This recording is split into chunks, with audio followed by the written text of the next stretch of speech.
तो हेलो दोस्तों, स्वागत है आपका एक और नए वीडियो में। और आज हम लोग करने वाले हैं बिहार जीके का प्रैक्टिस सेट नंबर 6 को।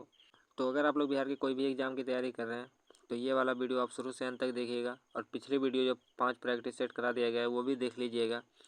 और इसका जो सीरीज चलेगा वो 37 प्रैक्टिस सेट कराने के बाद ही ख़त्म होगा। तो ये पूरा 37 प्रैक्टिस सेट का एक सीरीज चलाया गया है जिसमें आपको टोटल वीडियो देखना है। तो पिछली 5 वीडियो को आप देख सकते हैं, प्लेलिस्ट बना दिया गया है तो वहाँ पर जाकर देख सकते हैं। और इसका जो है PDF आपको टेलीग्राम चैनल पर प्रोवाइड करा दिया जाता है, तो टेलीग्राम चैनल को भी ज्वाइन कर लीजिएगा। तो चलिए ना ज़्यादा टाइम वेस्ट करते हुए हम लोग करते हैं आज छठा प्रैक्टिस सेट को स्टार्ट और देखते हैं पहला क्वेश्चन। तो हमारा पहला क्वेश्चन है कि क्षेत्रफल की दृष्टि से बिहार का सबसे छोटा जिला कौन है। क्षेत्रफल की दृष्टि से बिहार का सबसे छोटा जिला कौन है, तो वो है शिवहर। कौन सा जिला है? शिवहर। आपको ध्यान रखना है। अगर पूछे कि 2011 जनगणना के अनुसार सबसे कम लिंगानुपात बिहार में किस जिले का था, तो मुंगेर का सबसे कम लिंगानुपात था। ये भी क्वेश्चन आपको ध्यान रखना है। अगला क्वेश्चन है कि कोपेन के अनुसार दक्षिणी बिहार का किस जलवायु के क्षेत्र के अंतर्गत आता है। कोपेन के अनुसार दक्षिणी बिहार किस जलवायु क्षेत्र के अंतर्गत आता है, तो ये आता है AW के अंतर्गत। किसके अंतर्गत? AW के अंतर्गत। अगला क्वेश्चन है हमारा कि बिहार में सर्वाधिक वर्षा किस मानसून द्वारा होता है। बिहार में सर्वाधिक वर्षा किस मानसून के द्वारा होता है, तो ये होता है दक्षिण पश्चिम मानसून के द्वारा। किसके द्वारा? दक्षिण पश्चिम मानसून के द्वारा। अगला क्वेश्चन देखते हैं। और अगला क्वेश्चन है हमारा कि बलसुंदरी मिट्टी का विस्तार बिहार के किन क्षेत्रों में है। बलसुंदरी मिट्टी का विस्तार बिहार के किन क्षेत्रों में है, तो ये दरभंगा, सहरसा और मुजफ्फरपुर में है। तो आंसर हो जाएगा उपयुक्त में से एक से अधिक। क्या हो जाएगा आंसर? उपयुक्त में से एक से अधिक। ऑप्शन ई इसका करेक्ट आंसर हो जाएगा। अगला है पुनपुन नदी किस स्थान पर गंगा नदी में प्रवेश करती है। यानी कि क्वेश्चन बोल रहा है पुनपुन नदी का मिलन जो है गंगा में किस स्थान पर होता है, तो ये किस स्थान पर होता है? फतुहा में। आपको ध्यान रखना, इंपॉर्टेंट क्वेश्चन है। फतुहा में जो है पुनपुन नदी गंगा में मिलती है। अगला क्वेश्चन है हमारा कि निम्नलिखित में से कौन सी नदी दक्षिण बिहार की सबसे लंबी नदी है। तो दक्षिण बिहार की सबसे लंबी नदी कौन सी नदी है, तो सोन नदी है। कौन सा? सोन नदी। और अगर पूछे कोसी नदी को बिहार का शोक कहा जाता है। किसे? बिहार का शोक कोसी नदी को कहा जाता है। अगला क्वेश्चन है हमारा कि तेलहर कुंड किस जिले में स्थित है। तेलहर कुंड बिहार के किस जिले में स्थित है? तेलहर कुंड तो एक कैमूर जिला में स्थित है तेलहर कुंड। आपको ध्यान रखना है। और मंदार हिल अगर पूछे तो कहाँ है? बांका में है। और अगर पूछे ककोलत का झरना बिहार के किस जिले में? ककोलत का झरना तो वो नवादा में है ककोलत का झरना। तो तेलहर कुंड किस जिला में? कैमूर। आपको ध्यान रखना है। अगला क्वेश्चन है बिहार में नहरों द्वारा सर्वाधिक सिंचाई किस जिला में होता है। बिहार में नहरों द्वारा सर्वाधिक सिंचाई किस जिला में होता है, तो ये रोहतास जिला में होता है। किस जिला में? रोहतास जिला में होता है। अगला क्वेश्चन है कि बाणसागर जल विवाद किसके मध्य है। बाणसागर जल विवाद किसके मध्य है, तो ये उत्तर प्रदेश और बिहार के मध्य है बाणसागर जल विवाद। अगला क्वेश्चन है बिहार स्कूटर्स लिमिटेड कहाँ स्थित है। बिहार स्कूटर्स लिमिटेड कहाँ स्थित है, तो ये फतुहा में स्थित है। और जस्ट अभी इसके ऊपर क्वेश्चन हुआ था कि पुनपुन नदी गंगा में किस स्थान पर प्रवेश करती है, तो फतुहा में करती है। अगला क्वेश्चन है हमारा कि बिहार स्टार्टअप नीति की शुरुआत कब की गई थी। बिहार स्टार्टअप नीति की शुरुआत कब की गई थी, तो किया गया था 2017 में। कब? 2017 में बिहार स्टार्टअप नीति का शुरुआत किया गया था। अगला क्वेश्चन है प्रसिद्ध बराबर की गुफाएं स्थित है। इम्पोर्टेंट क्वेश्चन है कि प्रसिद्ध बराबर की गुफाएं कहाँ स्थित है, किस जिले में स्थित है बिहार के, तो ये जिले है जहानाबाद में। कहाँ? जहानाबाद में। अगला क्वेश्चन है हमारा कि बिहार के किस राजनेता को लोक नायक के उपनाम से जाना जाता है। बिहार के किस राजनेता को लोकनायक के उपनाम से जाना जाता है? तो जयप्रकाश नारायण को जो है लोकनायक के नाम से जाना जाता है। किसे? जयप्रकाश नारायण को। और संपूर्ण क्रांति का नारा किसने दिया था? तो जयप्रकाश नारायण ने दिया था। किसका? संपूर्ण क्रांति का नारा। अगला क्वेश्चन है कि निम्नलिखित में से कौन बिहार का प्रथम हिंदी समाचार पत्र था? निम्नलिखित में से कौन बिहार का प्रथम हिंदी समाचार पत्र था? तो वो था बिहार बंधु। कौन था? बिहार बंधु था। ये आपको ध्यान रखना है। अगला क्वेश्चन है हमारा कि निम्नलिखित में से किसे बिहार साइंटिफिक सोसाइटी की स्थापना की? निम्नलिखित में से किसने बिहार साइंटिफिक सोसाइटी की स्थापना की है? तो बिहार साइंटिफिक सोसाइटी की स्थापना इमदाद अली खां के द्वारा किया गया है।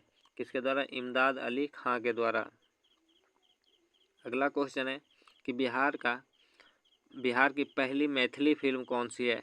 बिहार की प्रथम मैथिली फिल्म कौन सी है? तो कौन है? कन्यादान। कौन है? कन्यादान जो है वो बिहार की प्रथम मैथिली फिल्म है। अगला क्वेश्चन है हमारा कि बिहार का अक्षांशीय विस्तार कितना है? बिहार का अक्षांशीय विस्तार कितना है?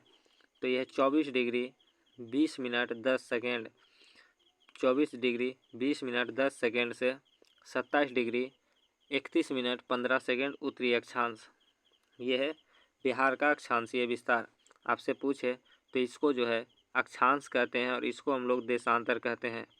तो उत्तरी अक्षांश में है, मतलब बिहार जो है इधर है। किधर है? इधर है। टोटल भारत उत्तरी अक्षांश में है तो बिहार भी उत्तर में ही होगा। कितना है? 24 डिग्री 20 मिनट 10 सेकेंड से 27 डिग्री 31 मिनट 15 सेकेंड उत्तरी अक्षांश में बिहार का अक्षांशीय विस्तार है। अगला क्वेश्चन है जनसंख्या की दृष्टि से बिहार का सबसे छोटा जिला कौन सा है? जनसंख्या की दृष्टि से बिहार का सबसे छोटा जिला कौन सा है? तो ये कौन सा है? शेखपुरा है। और अगर पूछे क्षेत्रफल की दृष्टि से बिहार का सबसे छोटा जिला कौन है? तो ये शिवहर। कौन है? शिवहर। और वर्तमान में अभी जमुई में जो है 2 रामसर साइट को मान्यता मिली है। वो 2 रामसर साइट कौन सा है? तो वो है नागी और नकटी डैम। कौन सा है? नागी और नकटी डैम को रामसर साइट का मान्यता मिला है और वो कहाँ है? जमुई में। आपको ध्यान रखना है। अगला क्वेश्चन है कि 70वीं बिहार विधानसभा चुनाव 2020 में निर्वाचित महिला विधायकों की संख्या कितनी है? 70वीं बिहार विधानसभा चुनाव 2020 में निर्वाचित महिला विधायकों की संख्या कितनी थी? तो ये कितना था? 26। कितना? 26 था। अगला क्वेश्चन है कि बिहार सरकार द्वारा 7 निश्चय की शुरुआत कब किया गया? बिहार सरकार द्वारा 7 निश्चय फर्स्ट की शुरुआत कब किया गया था? तो कब किया गया था? 2015 में 7 निश्चय का शुरुआत। अगला क्वेश्चन है भारतीय संविधान के किस अनुच्छेद के अंतर्गत राज्य की समस्त कार्यपालिका शक्तियां राज्यपाल में निहित होती है? भारतीय संविधान के किस अनुच्छेद के अंतर्गत राज्य की समस्त कार्यपालिका शक्तियां जो है वो राज्यपाल में निहित होता है? कि भारतीय संविधान के किस अनुच्छेद में कहा गया है? तो कहा गया है 154 अनुच्छेद नंबर में। किसमें? अनुच्छेद 154 में। अगला क्वेश्चन है हमारा कि बिहार में ग्राम सभा की कितनी बैठक एक वर्ष में बुलाई जाने का प्रावधान है? बिहार में ग्राम सभा की कितनी बैठक एक वर्ष में बुलाए जाने का प्रावधान है? तो 4 बैठक बुलाए जाने का प्रावधान है बिहार में ग्राम सभा का। और कितने दिन में? तो 1 वर्ष में। अगला क्वेश्चन है कि स्थानीय शासन को किस वर्ष राज्य सूची का विषय बनाया गया? स्थानीय शासन को किस वर्ष राज्य सूची का विषय बनाया गया था? तो कब बनाया गया था? 1935 में। कब? 1935 में। अगला क्वेश्चन है कि विधान परिषद साधारण विधेयक को कब रोक सकता है? विधान परिषद साधारण विधेयक को कब तक यानी कितने दिनों तक रोक सकता है? तो ये रोक सकता है 3 माह तक। कितना? 3 माह तक। अगला क्वेश्चन है कि विधान परिषद में कुल कितने सदस्य राज्यपाल द्वारा मनोनीत किए जाते हैं? विधान परिषद में कुल कितने सदस्य राज्यपाल द्वारा मनोनीत किए जाते हैं? 1/6 भाग सदस्य को राज्यपाल द्वारा विधान परिषद में मनोनीत किया जाता है। अगर पूछे कि संसद में राष्ट्रपति द्वारा कितने सदस्य को मनोनीत किया जाता है, तो टोटल 12 सदस्य को मनोनीत किया जाता है। कितना? 12 सदस्य। अगला क्वेश्चन है हमारा कि निम्नलिखित में से किस राजधानी का निर्माण बिंबिसार के दरबारी वास्तुकार महागोविंद द्वारा किया गया था? निम्नलिखित में से किस राजधानी का निर्माण बिंबिसार के दरबारी वास्तुकार महागोविंद के द्वारा किया गया था? तो कौन से राजधानी का निर्माण किया गया था? राजगृह का किया गया था, जो कि मगध की सबसे पहली राजधानी थे। मगध की सबसे पहली राजधानी कौन थी? राजगृह या फिर गिरिब्रिज। अगला क्वेश्चन है हमारा कि निम्नलिखित में से किसने बोधगया में महाबोधि वृक्ष को क्षतिग्रस्त किया था?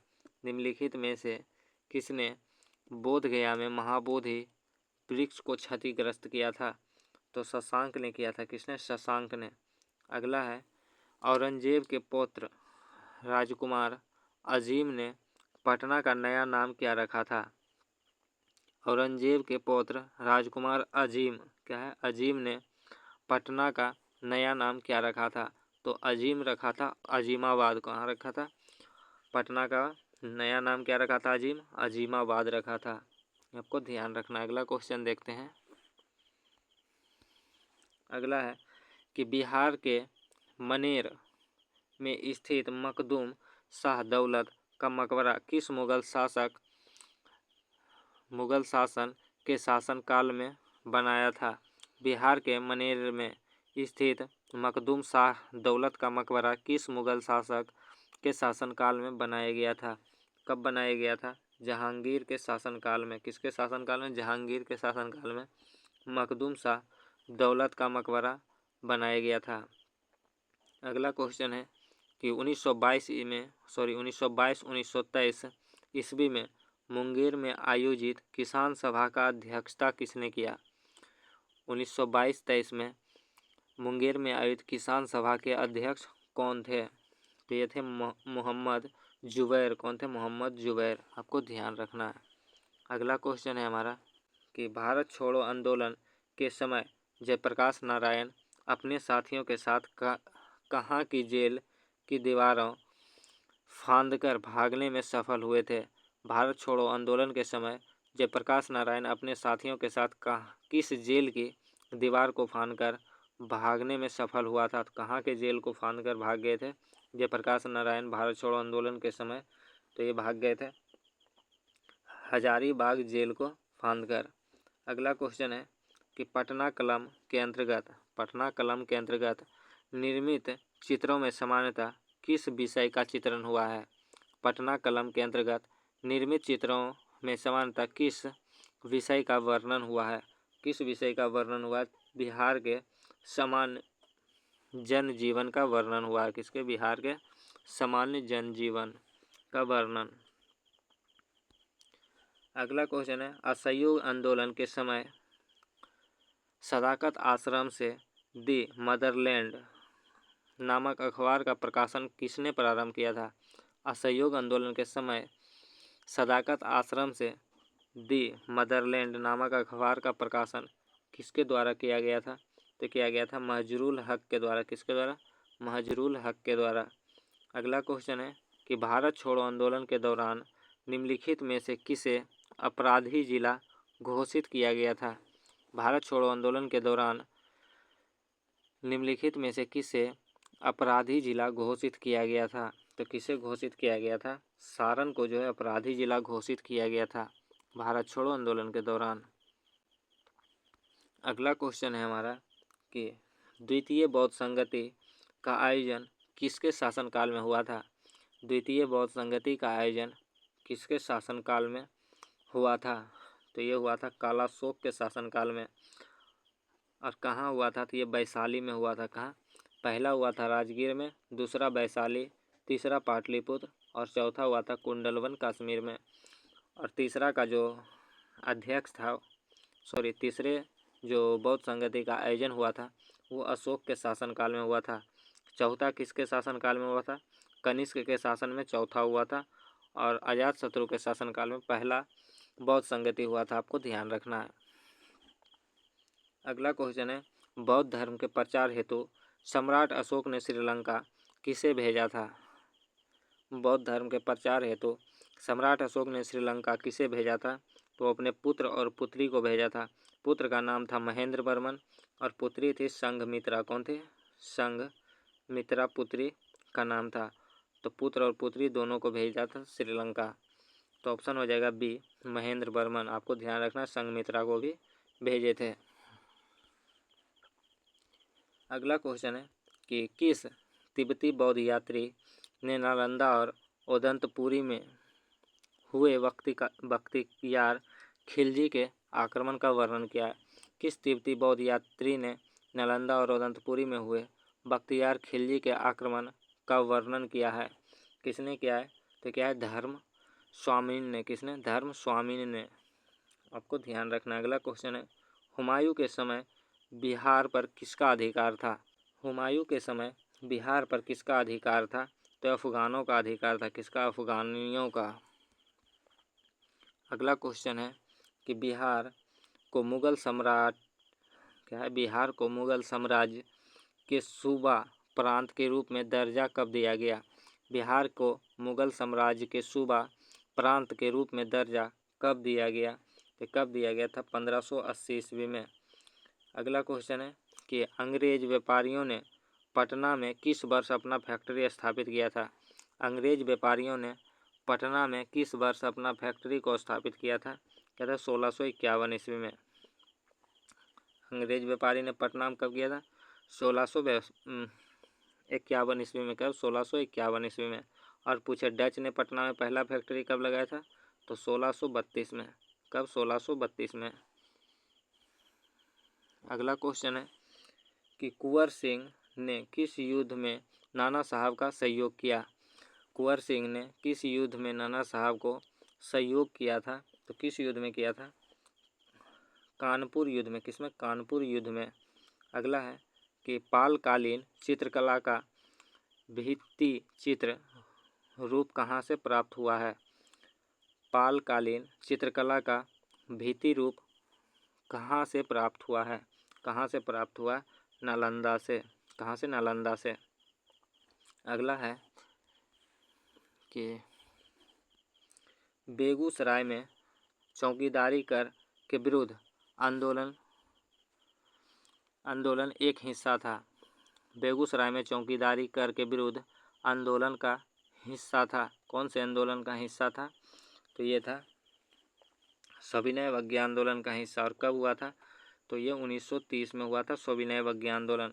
और पूछे असहयोग आंदोलन कब हुआ था? तो ये 1920 में हुआ था। भारत छोड़ो आंदोलन कब हुआ था? तो ये 1942 में हुआ था। आपको सारे ध्यान रखने पॉइंट। अगला कि निम्नलिखित में से किस युद्ध के पश्चात ईस्ट इंडिया कंपनी का बंगाल पर शासन स्थापित हो गया? निम्नलिखित में से किस युद्ध के पश्चात ईस्ट इंडिया कंपनी का बंगाल पर शासन स्थापित हो गया था? तो ये हो गया था बक्सर के युद्ध के बाद। और बक्सर का युद्ध कब हुआ था? तो ये 1764 ईस्वी में हुआ था। कब? 1764 में। प्लासी का युद्ध कब हुआ था? ये 1757 ईस्वी में हुआ था। कब? 1757। बिलग्राम या कन्नौज का युद्ध कब हुआ था? ये हुआ था 1539 में। हुमायूं और शेरशाह सूरी के बीच हुआ था। आपको ध्यान रखना है। अगला क्वेश्चन है कि बिहार में नवपाषाण काल के अवशेष किस जिला से प्राप्त हुआ है? बिहार में नवपाषाण काल के अवशेष किस क्षेत्र या जिला से प्राप्त हुआ है? तो ये हुआ सारण एवं वैशाली जिला से। कहाँ से? सारण एवं वैशाली जिला से। अगला है बिहार का कौन सा राज्य उत्तर वैदिक काल का एक महत्वपूर्ण राज्य था? बिहार का कौन सा राज्य उत्तर वैदिक काल का एक महत्वपूर्ण राज्य था? तो विदेह था। कौन था? विदेह।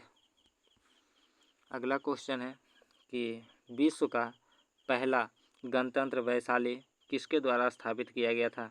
विश्व का पहला गणतंत्र वैशाली किसके द्वारा स्थापित किया गया था? तो ये लिच्छवियों द्वारा स्थापित किया गया था। किसके द्वारा? लिच्छवियों द्वारा। अगला क्वेश्चन है महाभारत तथा पुराणों के अनुसार मगध क्षेत्र में किस राजवंश का उल्लेख सर्वप्रथम मिलता है? महाभारत तथा पुराणों के अनुसार मगध क्षेत्र में किस राजवंश का उल्लेख सर्वप्रथम मिलता है? तो किसका मिलता है? बृहद्रथ वंश का। किसका? बृहद्रथ वंश का। अगला क्वेश्चन है हमारा कि बिंबिसार कितने वर्ष की आयु में मगध साम्राज्य के सिंहासन पर बैठा था? बिंबिसार कितने वर्ष की आयु में मगध साम्राज्य के सिंहासन पर बैठा था? तो कितने वर्ष की आयु में बैठा था? 15 वर्ष की आयु में। कितने वर्ष के? 15 वर्ष की आयु में।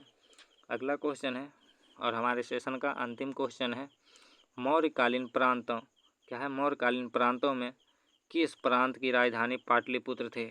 मौर्य प्रांतों में किस प्रांत की राजधानी पाटलिपुत्र थे? तो किस प्रांत के थे? प्राच्य प्रांत की राजधानी जो थे वो पाटलिपुत्र थे मौर्यकालीन प्रांतों में।